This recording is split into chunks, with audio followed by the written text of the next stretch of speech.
है। तो बड़े बड़े, मैं नाम नहीं लूँगा, दिग्गज नेताओं के फ़ोन भी आए हैं कि आप इतना कर लीजिए, 20% आपका।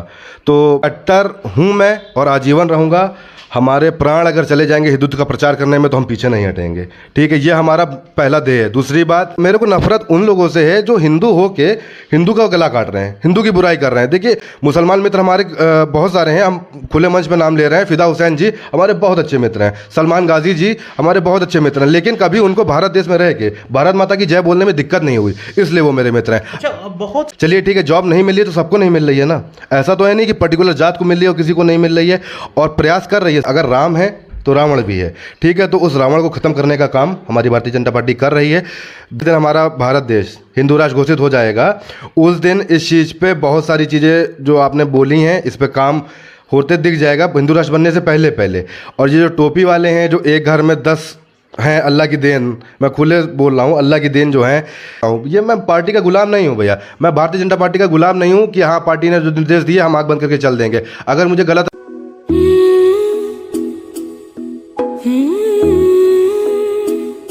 नमस्कार, बहुत बहुत स्वागत है आपका। जैसा कि आप लोग जानते हैं कि हम नए नए व्यक्तित्व से आपको मिलाते रहते हैं, उसी कड़ी में आज हमारे साथ आदर्श दुबे जी हैं, जो फिलहाल समाज सेवी हैं और पूर्व में छात्र नेता रह चुके हैं।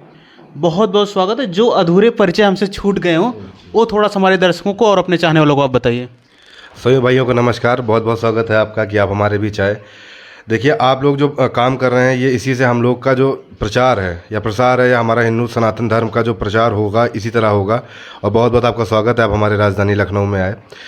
तो सभी लोगों को मैं बताना चाहता हूं कि मैं आदर्श दुबे, पूर्व छात्र संघ अध्यक्ष, लखनऊ विश्वविद्यालय। वर्तमान में मैं एक समाज सेवक हूँ, जनसेवक हूँ, और प्रयास करता रहता हूँ कि हमारी टीम के माध्यम से जिन भी लोगों का भला हो पाए, जिन भी लोगों तक भोजन नहीं पहुंच रहा है या कुछ हमारे जो पिछड़े वर्ग हैं वहाँ पे हमारी टीम द्वारा खाना भिजवाया जाता है डेली। ये आपका एक दिन की स्टोरी नहीं है, ये डेली आपको खाना भिजवाया जाता है। प्लस जो भी छोटे बच्चे हैं जो कि स्कूल जाना चाह रहे हैं, उनके माता पिता नहीं सक्षम है उस चीज़ को लेके, तो हमारी टीम के माध्यम से हमारे जो संरक्षक हैं हमारे पिताजी माननीय अनंत कुमार दुबे जी, तो उनके संरक्षक में रह के हम लोग ये भी काम करते हैं कि जो पढ़ना चाहता है उसको पढ़ाया जाए। अपने हिसाब से, अपनी टीम की क्षमता के हिसाब से हम लोग उनको स्कूल ही भेजते हैं। और कभी आपको देखने को मिलेगा भाई के माध्यम से ही, तो किसी ना किसी दिन हम लोग स्कूल लेके चलेंगे जहाँ पे हमारी टीम के माध्यम से जो हमारा एक ट्रस्ट है, श्री गिरधर प्रसाद देवलोक ट्रस्ट, इसके पिताजी हमारे संरक्षक हैं। तो इस ट्रस्ट के माध्यम से लगभग 450 से 500 बच्चे अभी हम लोग के पढ़ रहे हैं, ठीक है। और कोई सरकारी महाविद्यालय नहीं है, ये प्राइवेट स्कूल है, बाकायदा इनकी फीस रसीद वगैरह सब हमारे पास है। और हम लोग मतलब बच्चों को पढ़ा रहे हैं कि उनका भविष्य उज्जवल निकले। देखिए, आज की डेट में आदमी बात करता है धार्मिक इन सब चीज़ों की, लेकिन यही है कि आदमी जो मुद्दा है वहाँ पर नहीं जाता है। आप किसी नेता, किसी पार्टी का नाम नहीं लेंगे क्योंकि भाई आए हैं, सम्मान इनका भी ज़रूरी है। वर्तमान में मैं भाजपा का कार्यकर्ता हूं, लेकिन मैं अभी भी ये कहना चाहता हूं कि हर नेता एक प्रकार नहीं होता है। कहीं ना कहीं ये आपको देखने को मिलेगा कि जो ज़रूरी मुद्दे हैं वहाँ ये बात नहीं होगी, धर्म को, जाति को, समुदाय लोग की राजनीति होती है। और सबसे जो आज की डेट में मेन मुद्दा हमारा यही है कि पहले हमको शिक्षा मिलनी चाहिए। जब हमको शिक्षा मिलेगी तभी हम समझदार हो पाएंगे, तभी हम निर्णय ले पाएंगे कि हमको किस प्रकार का निर्णय लेना है। धन्यवाद। नहीं, ठीक है, लोग समाज सेवी वर्ड अगर आगे जोड़ता है, शब्द आगे जोड़ता है किसी नाम के आगे, किसी नाम के पीछे, ठीक है, तो उनका मेन उद्देश्य होता है कि राजनीति में आना। क्योंकि जितने भी नेता देखे गए अगर वो समाज सेवा में हैं, आज से 2 साल, 4 साल, 5 साल, 10 साल बाद वो राजनीति में आते हैं। क्या इस उद्देश्य से आप आगे या पीछे अपने नाम के समाज सेवी लिखवा रहे हैं? जैसा कि आपने बताया, देखिए ये अपना अपना सोचने का तरीका है, ये अपना अपना जो एक्सपीरियंस रहता है उस हिसाब से आपने कहा। हमारे जो परम आदरणीय हमारे दादाजी श्री गिरधर प्रसाद द्विवेदी जी, उन्होंने अपना जीवन 33 साल का जीवन उन्होंने अपना जनसेवक में निभाया। उन्होंने समाज सेवा की और आज भी डेट में हमारे घर से कोई राजनीति में नहीं है। हमारे पिताजी माननीय अनंत कुमार दुबे जी, जो कि संस्थापक हैं हमारे देवलोक मंदिर के, आज उनको 35 साल से प्लस हो रहा है सर्विस में, ठीक है, लेकिन उन्होंने साथ साथ समाज सेवा भी की है। और प्रयास यही रहता है कि जो जनसेवक का धीरे से परिचय होता है नेता के जरिए, तो वो नेता का परिचय आपको कभी देखने को नहीं मिलेगा। मैं सेवा करना चाहता हूं अपने देश की, ज़रूरी नहीं है देखिए कि नेता बन के सेवा की जाए, ठीक है। अगर हम सोशल वर्कर बन के भी सेवा कर सकते हैं तो हम वो भी कर सकते हैं। अगर हम कॉर्पोरेट सेक्शन में जाके अगर देश की रक्षा कर सकते हैं या देश की सेवा कर सकते हैं तो हम वो भी करेंगे, ठीक है। नेता देखिए एक प्लेटफॉर्म इसलिए होता है क्योंकि आदमी को बढ़ना है आगे। तो आज का आजकल जो चरित्र चित्रण चला आ रहा है कि हाँ पहले जनसेवा 2 साल, उसके बाद हम प्रधानी का पर्चा भरे दे रहे हैं, तो वो चीज़ हमारी तरफ से आपको कभी देखने में नहीं आएगी। हमारे बाबा, हमारे पिताजी, बाबा तो नहीं रहे, स्वर्गीय हैं वो, पिताजी हमारे आज भी रक्षा कर रहे हैं, आज भी सेवा कर रहे हैं, लेकिन आज तक उन्होंने कभी हमको राजनीति में बढ़ावा नहीं दिया। उनका यही कहना है कि राजनेता नेता बनने से कोई देश सेवा नहीं होती है। अगर आपको सेवा करनी है अपनी जेब के अनुसार आप सेवा करिए, ठीक है। ये नहीं है कि नेता बन के हम सेवा करेंगे। अच्छा, जो आप ट्रस्ट चला रहे हैं जी, तो ट्रस्ट क्या जो चला रहे हैं कि सरकार से भी कुछ सहयोग मिलता है कि आप अपने दम से, अपने जो आपके साथी उनके दम से चला रहे हैं? देखिए जो ये हमारा ट्रस्ट है, ये हमारा प्राइवेट ट्रस्ट है, ठीक है। सरकार द्वारा मतलब सारा जो इसका काम है सरकारी कागज पे है, लेकिन इस पे ना आज तक, मैं आपको हिस्ट्री दे सकता हूँ अपने अकाउंट की, आज तक कोई भी फंडिंग नहीं ली गई है, ठीक है। जो भी है हमारे पिताजी के उससे आया है, जो भी है मेरे उससे आया है, या हमारे साथ साथ जैसे हमारे श्लोक भाई बैठे हुए हैं, हमारे शिवम भाई बैठे हुए हैं, हमारे ऋषभ जी हैं, हमारे रवि भैया हैं, ठीक है, और हमारे राज पांडे जी हैं। मैं इन सबका नाम इसलिए ले रहा हूँ क्योंकि सब बहुत प्रमुख हैं। अगर मैं वहाँ पे नहीं होता हूँ तो ये लोग उस जगह को अपना धर्म, अपना कर्तव्य समझ के निभाते हैं। तो कुछ राशि जैसे हमारे समर्थन में आई, कुछ श्लोक भाई ने दी, कुछ राज पांडे जी ने दी, कुछ शेखर शुक्ला जी ने दी। तो इस माध्यम से ये एक कोई मतलब सरकारी कोई इसमें नहीं आता है, ना किसी बड़े आदमी का।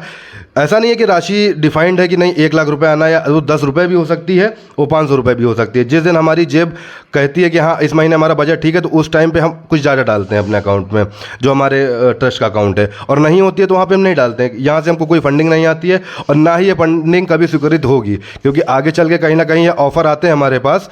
देखिए हमारा ट्रस्ट बहुत बड़ा है, आज से नहीं, ये लगभग 12 साल पुराना ट्रस्ट है। तो बड़े बड़े, मैं नाम नहीं लूँगा, दिग्गज नेताओं के फ़ोन भी आए हैं कि आप इतना कर लीजिए, 20% आपका। तो पिताजी ने यह साफ कह दिया है कि हमारे जो उनके पिताजी थे, हमारे दादाजी, उनका जीवन समाज सेवा में चला गया, और पिताजी भी यही कर रहे हैं और मैं भी यही कर रहा हूँ। चलिए आते हैं आपके जो आपके गाड़ियों पे देखने को मिलता है, आप बहुत ज़्यादा हिंदुत्व की बात करते हैं, कट्टरपंथी की बात करते हैं।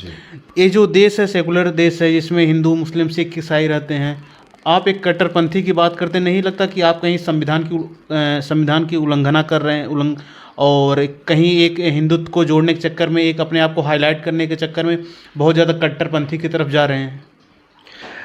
आपका प्रश्न बहुत बढ़िया है। इस प्रश्न के माध्यम से मैं कई जो हमारे मान के चलिए समर्थक हैं उनका भी दिल जीतूंगा, और जो कई हमारे विरोधी हैं मैं उनका भी दिल जीतूंगा। देखिए कट्टर हूँ मैं और आजीवन रहूँगा। हमारे प्राण अगर चले जाएंगे हिंदुत्व का प्रचार करने में तो हम पीछे नहीं हटेंगे, ठीक है। ये हमारा पहला ध्येय है। दूसरी बात, जो आप सेकुलरिज्म की बात करते हैं, जैसे आपकी भी नहीं, आप एक यूट्यूबर हैं या आप एक न्यूज़ चैनल्स के माध्यम से आए हैं। देखिए सेकुलरिज्म तब कहाँ चला जाता है जब हमारी देश की बच्चियाँ प्रताड़ित होती हैं, ठीक है। तब सेकुलरिज्म कहाँ चला जाता है जब जैसे कि आप अगर ब्राह्मण हैं तो आपको चाहिए 80%, और अगर आप शूद्र जाति से हैं तो आपको चाहिए खाली 40%। सेकुलरिज्म तब कहाँ चला जाता है? ये संविधान जो बना था बाबा साहब अम्बेडकर के समय पे बना था, क्योंकि तब परिस्थितियाँ और थीं, समय और था। लेकिन अब सेकुलरिज्म कहाँ गया? अगर सेकुलरिज्म है तो हर चीज़ में होना चाहिए। अगर हमारा भारत देश आज़ाद देश है तो क्यों दबाया जा रहा है? अभी आप स्थिति देख लीजिए तेलंगाना की, भारत में तो आता है, विदेश में तो आता नहीं है। तेलंगाना की स्थिति देख लीजिए, पंजाब के कुछ पिछले वर्ग हैं, पिछड़े एरिया, वहाँ का आप देख लीजिए कितना प्रताड़ना हो रही है। हिंदू भाई बहन डेली काटे जा रहे हैं, डेली मारे जा रहे हैं। वहाँ पे आरएसएस वालों को डेली कुत्ता बनाया जाता है। मतलब अब क्रोध अंदर से आ रहा है, जैसे आपने सेकुलरिज्म वर्ड का यूज़ किया, उन लोग वहाँ कहाँ चली जाती है हमारी सरकार। और जो कट्टर है, ये देखिए हिंदू पे जो चालान का अभी चला था हमारी माननीय सरकार के द्वारा, मैं भी भाजपा का करता हूँ, पिछले 7 साल से पार्टी से जुड़ा हूँ, लेकिन ये कट्टर हिंदू है। ये गाड़ी अगर एक है हमारे पास तो उस पर भी लिखा रहेगा, और गाड़ी अगर इस पर चालान होगा तो भी लिखा रहेगा। और मैं खुले मन से आह्वान देता हूँ कि इस पर अगर लाखों रुपये का चालान होगा तो भी लिखा जाएगा, और गाड़ी अगर हमारी निरस्त हो जाएगी तो हम नई गाड़ी खरीद के फिर लिखेंगे। मतलब लिखेंगे जरूर? बिल्कुल लिखेंगे, बिल्कुल लिखेंगे। देखिए क्योंकि हमारा जो प्रचार करने का तरीका है बहुत अलग है। देखिए बहुत हमारे मित्र हैं, हमारे मुस्लिम मित्र भी हैं, लेकिन मैं देखिए मुस्लिम संप्रदाय से मेरे को नफरत नहीं है। मेरे को नफरत उन लोगों से है जो हिंदू हो के हिंदू का गला काट रहे हैं, हिंदू की बुराई कर रहे हैं। देखिए मुसलमान मित्र हमारे बहुत सारे हैं, हम खुले मंच पर नाम ले रहे हैं। फिदा हुसैन जी हमारे बहुत अच्छे मित्र हैं, सलमान गाजी जी हमारे बहुत अच्छे मित्र हैं, लेकिन कभी उनको भारत देश में रह के भारत माता की जय बोलने में दिक्कत नहीं हुई, इसलिए वो मेरे मित्र हैं। अच्छा, बहुत से पार्टियों के राष्ट्रीय प्रमुख जी भारत माता की जय नहीं बोलते हैं, राष्ट्रगान नहीं गाते हैं, ठीक है, तो इस पे आप क्या कहेंगे? देखिए हर एक ऐसी की बात मैं कह रहा हूँ, मैं नाम भी कंफर्म कर दूँ कि एक मंच पे, न्यूज़ चैनल के मंच पे वो भारत माता की जय राष्ट्रगान बोलने से मना कर दिए थे। इस पे आप क्या कहेंगे? देखिए, हर एक नेता की जो सोच होती है वही उसके भाषण में देखने को मिलती है, ठीक है। उनको अगर भारत माता की जय बोलने में दिक्कत है तो भारत माता भी उनको जीने नहीं देंगी, ठीक। दूसरी बात, जो उन्होंने बोला, जो उन्होंने भरे मंच पे उन्होंने टीवी में आप लोगों ने प्रसाद देखा, मैंने भी देखा, मैं नाम नहीं ले सकता हूँ, आपने चलिए बोल दिया। देखिए, उनका जो सोच है, जो उनकी जो परवरिश है, या जो उनके पार्टी के लोग उनको समझाते होंगे, जो उनके संरक्षक होते हैं, तो वो उनकी विचारधारा है। लेकिन हमारी पार्टी की तरफ से ना कभी ऐसा हुआ, ना कभी ऐसा बोला गया है। और इतिहास है, भारतीय जनता पार्टी हमेशा जनसेवा के लिए ही बढ़ोतरी की है और हमेशा बढ़ती रहेगी। मतलब आप अंत में समाज सेवा से जुड़ते जुड़ते आप भारतीय जनता पार्टी में प्रश्न ला रहे हैं। देखिए, भारतीय जनता पार्टी में मैं प्रश्न इसलिए ला रहा हूं क्योंकि आज से 10 साल पीछे आप चले जाइए, 9 साल पीछे, 2014 की सरकार में अगर पुलिस की भर्तियां हुई तो उसमें 90% कौन सी जात थी? आपके पास प्रश्न है, उत्तर है। 90% मेजोरिटी यादव थी। वहाँ पे कास्ट के लिए जॉब हुई थी, ठीक है। अभी मैं मानता हूँ कि देश में, जैसा कि हमारे दिग्गज पार्टियों के नेता कह रहे हैं बेरोजगारी है, जॉब नहीं दे पा रहे हैं हम, चलिए ठीक है, जॉब नहीं मिल रही है तो सबको नहीं मिल रही है ना। ऐसा तो है नहीं कि पर्टिकुलर जात को मिल रही है और किसी को नहीं मिल रही है, और प्रयास कर रही है सरकार, ठीक है। मैं सरकार और अपना रुख बहुत अलग रखता हूँ। देखिए, सरकार तो हमारी ये भी कहती है कि हिंदू लिखवाने पे चालान है, लेकिन मैं फिर भी लेके चल रहा हूँ हिंदू, ठीक है। और हमारे पास एक नहीं, हमारे पास लगभग अल्पसंख्यक 34-35 गाड़ियाँ हैं और सब पे यही लिखा मिलेगा आपको। सरकार का मैं तारीफ नहीं कर रहा हूँ। देखिए, सरकार अगर अखिलेश यादव का काम करेगी तो मैं तारीफ करूँगा। देखिए, मायावती ने लखनऊ चमकाया, सुश्री मायावती बहन हमारी, उन्होंने लखनऊ चमकाया, तो मैं उनकी भी तारीफ करता हूँ। लेकिन जो सरकार बढ़ रही है, कर रही है, हमारी भारतीय जनता पार्टी जो है वो इन सबसे बेटर है, इसलिए मैं उनकी बात करना चाह रहा हूँ और बार बार उनकी बात कर रहा हूँ। 24 का क्या माहौल देख रहे हैं? इधर गठबंधन है, इधर भाजपा अकेले खड़ी है, मतलब एक तरफ पूरी फौज खड़ी है, एक तरफ अकेले खड़ी है, तो क्या देखते हैं इस विषय में आप क्या कहना चाहेंगे? देखिए भैया, बहुत पुरानी कहावत है कि जब सारे जानवर एक घाट पे पानी पी रहे हो ना, समझ लीजिए जैसे बब्बर शेर आ रहा है। तो आप भी इस बात को मेरी मानेंगे, 2024 में पूर्ण बहुमत से हमारी भारतीय जनता पार्टी आ रही है और वो विजय होगी। क्या मुद्दा रहेगा अब की बार? राम मंदिर भी बन गया, 370 भी हट गया, ठीक है, जिस मुद्दे पे पिछला चुनाव लड़ा जा रहा था, अब कौन सा मुद्दा लेके आ रहे? 15 लाख रुपए हर अकाउंट में जाने वाले थे, जो विपक्ष हमेशा निशाना साधता रहता, क्या आपकी बार 15 लाख अकाउंट में आ रहे हैं सबके? देखिए, इसका निर्णय जो है, देखिए अभी हम सब, तो मैंने आपसे जैसे स्टार्टिंग में बताया, मैं बहुत छोटा कार्यकर्ता हूँ और पार्टी से जुड़ा हूँ। अब जो भी हमारे माननीय प्रधानमंत्री श्री नरेंद्र मोदी जी जो भी उचित समझेंगे भारतीय जनता पार्टी की तरफ से, वो हमारी जनता के लिए किया जाएगा। इस बात पे मैं कोई उत्तर नहीं दे पाऊंगा क्योंकि ना हमारी मोदी जी से डायरेक्ट बात हुई है, ना इस विषय पे ना मैं कुछ स्पष्टीकरण दे पाऊंगा। जैसे आप भाजपा के कार्यकर्ता, धारा 370 पे बात होती थी, राम मंदिर पे बात होती थी, 3 तलाक पे बात होती थी, ये तो अब तीनों खत्म हो गए ना। मुद्दा क्या बचा है आपकी सरकार के पास? देखिए, मुद्दा भी बहुत सारा है। देखिए, आप यूपी छोड़ दीजिए, आप राजस्थान चले जाइए, अभी भी कई ऐसे गांव हैं जहां पे अभी बिजली नहीं पहुंची है, राजस्थान में, ठीक है। हमारे जो आराध्य हैं, हमारे प्रभु श्री खाटू श्याम महाराज जी, हम हर महीने में 2 बार जाते हैं, तो मैं देखता हूं वहां पे क्या कष्ट, क्या पीड़ा राजस्थान की जनता फेस कर रही है, ठीक है। दूसरी बात, देखिए, मुद्दा नेता चुनाव लड़ने के लिए मुद्दा उसको चाहिए होता है जिसको अपनी कमी छुपवानी हो या दूसरी कमी निखारनी हो, ठीक है। हमारी जो पार्टी है भारतीय जनता पार्टी, वो जन कल्याण का काम कर रही है और इसके लिए हमको मुद्दे की जरूरत नहीं है। जहाँ पे हम देखेंगे, देखिए काशी सज गई, ठीक है, बहुत सारे ऐसे जहाँ जो होना था नहीं हो पा रहा था, हमारी पार्टी ने करके दिया है। काशी में भी अभी बचा है, काशी में अयोध्या का मंदिर तो बन गया, काशी में भी अभी जो मस्जिद वो बची है, मथुरा बचा है, आपने कह दिया आप पूरा उस पर फिर कब विचार कर रही है सरकार? देखिए, जो काशी का आपने बताया, आज डेट में आप वहाँ बाबा विश्वनाथ जी का मंदिर है, आप वहाँ पे जाएंगे ना, और कोई भी त्यौहार हो, चाहे हिंदू का मुसलमान का त्यौहार, कोई भी त्यौहार हो, वहाँ पे हिंदू मंदिर में जाने से डरता नहीं है। लेकिन आज से आप 20 साल पहले की देखिए समय, वहाँ पे हिंदू जाने में डरता था, अगर मुस्लिम त्यौहार है तो हिंदू जाता नहीं था उस गली में। तो यही एक जो परिवर्तन है ये आ रहा है और धीरे धीरे आपको देखने को मिलेगा। देखिए, मेरा जो अपील है आपके भी माध्यम से, जो आप यूट्यूब से आए हैं, इस माध्यम से मेरी ये अपील रहेगी कि सांप्रदायिक, धर्म, जाति पर राजनीति हट के मैं अपनी पार्टी से भी अनुरोध करता हूं कि जो मेन मुद्दे हैं, जो मतलब हमारे आने वाले युवा को आगे बढ़ाएगा, उनको शिक्षा देगा, तो उस मुद्दे पे बात की जाए। माननीय प्रधानमंत्री मोदी जी, मैं आपसे भी अनुरोध करना चाहता हूं कि प्रयास करिए कि मंदिर और धार्मिक तो अपनी जगह है, लेकिन थोड़ा सा प्रयास करिए कि शिक्षा के प्रति बात हो, और जहाँ पे जैसे डेवलपमेंट नहीं है, अगर हमारी सरकार नहीं है, लेकिन अगर आप माननीय प्रधानमंत्री जी हैं पूरे भारतवर्ष के, तो आप प्रयास करिए कि धीरे धीरे बढ़ोतरी हो, और स्कूल कॉलेजों में जैसे आप लोगों ने डेवलपमेंट करी है उससे दुगनी रफ्तार से और काम हो, तो हमारी पार्टी का वर्चस्व और कायम रहेगा। रोजगार पे क्या करेगी? जो सबसे बड़ा युवाओं का सवाल होता, आपने शिक्षा पे भी बात की लेकिन रोजगार वर्ड यूज नहीं किया नेताजी, तो रोजगार पे क्या करेगी सरकार? क्योंकि पहली बात तो जनसंख्या की दृष्टि से भारत नंबर 1 पे पहुंच गया, रोजगार की दृष्टि से बहुत पीछे होता चला जा रहा है, भुखमरी के इंडेक्स में बहुत ज़्यादा बहुत ज़्यादा इसकी मतलब आगे होता जा कि भुखमरी बहुत ज़्यादा हो रही है। ये इंडेक्स जो आ रहे हैं और जो बेरोज़गारी बढ़ती जा रही है, पॉपुलेशन बढ़ती जा रही है, ये जो कानून व्यवस्थाएं धीरे धीरे भंग होती जा रही हैं। ऐसा नहीं कि मतलब यूपी की मैं बात करूं, देश के विभिन्न हिस्सों में, क्योंकि केंद्र में भाजपा की सरकार, जिस पार्टी से आप जुड़े हुए हैं, इसलिए मैं क्वेश्चन कर, रोजगार हो गया, ठीक है, जनसंख्या हो गया, कानून व्यवस्था हो गया, इस पे क्या करेगी आपकी सरकार?